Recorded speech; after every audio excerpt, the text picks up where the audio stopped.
Hi, it's Geoff Chalmers here from discoverdouble-bass.com with another episode of Ask Geoff and Lauren, and I'm really excited to be joined by a wonderful bass player and teacher, that's Lauren Pearce. So welcome, Lauren, it's great to see you again. Thanks for having me.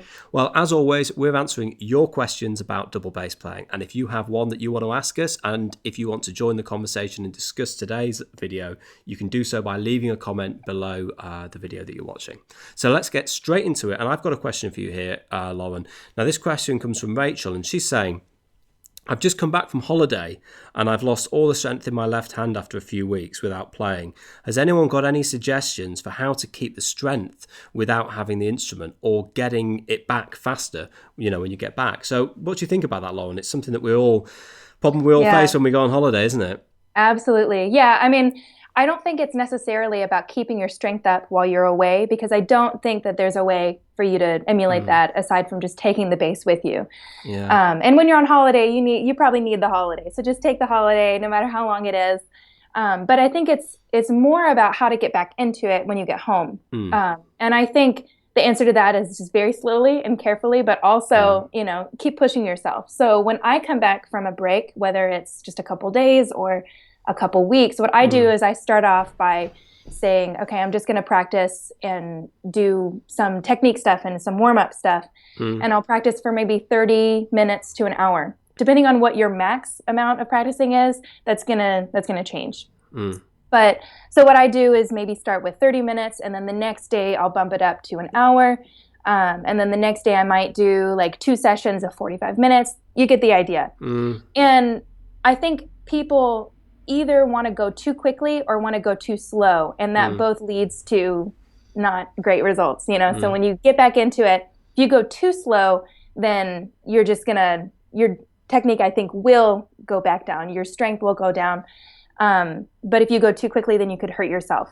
But as far as keeping your strength up while you're gone, I really just don't think there's any way to emulate it. And I actually had a friend who tried that because he was so determined to keep the calluses on his fingers going. So he made this makeshift fingerboard that he attached to his seatbelt.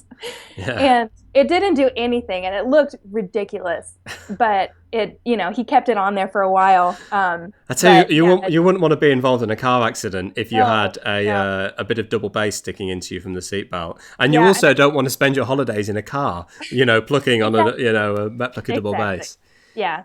You know what, Lauren? I mean, I don't have that much to add really, because frankly, you've covered it all. I think that you're right that you should, when you go away, Rachel, in a situation like this, just put the playing side of it out of your mind. But if you did want to do, ideas for material to work on while you're away from the bass, I've written a blog post which I'll share the link for below. Some ideas that come to mind, things like, spending the time doing listening to new music, maybe practicing stuff to do with hearing. You could write out walking bass lines. I mean, there's absolutely tons of it. You can learn something about theory. You can practice sight reading in the sense that you can sit and read the music without actually playing it back, but you could work on aspects to do with that. So there is a lot of stuff that you could do that will make you a more rounded bass player. And I mean, even just working on developing your hearing and recognizing intervals will probably be better than anything you could do with the bass in your hands in terms of improving your musicianship anyway. I absolutely agree. Take that opportunity to have some time off, enjoy your holiday, and then when you get back to it, follow Lauren's advice about getting back into it slowly. And you're probably going to end up with some blisters. Just to finish off, have you got any tips, Lauren, if we do end up with loads of blisters on our hands? When you're playing, do you ever get blisters? I don't necessarily get blisters. I never pluck ever. Yeah. So if I do, then I'm gonna get some blisters, and that I just sort of go straight through it. But if I get back into it, my fingers always get sore, and that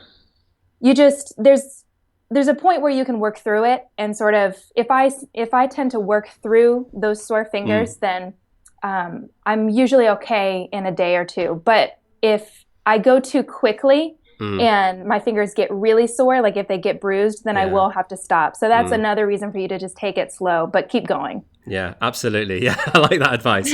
Well, listen, we're going to leave it here. We'll wrap it up. Lauren, thanks so much for joining me today. I really appreciate it. And of course, thank you everybody for watching, and let us know your thoughts by leaving a comment or your own question for a future show in the notes below this. We'll see you next time.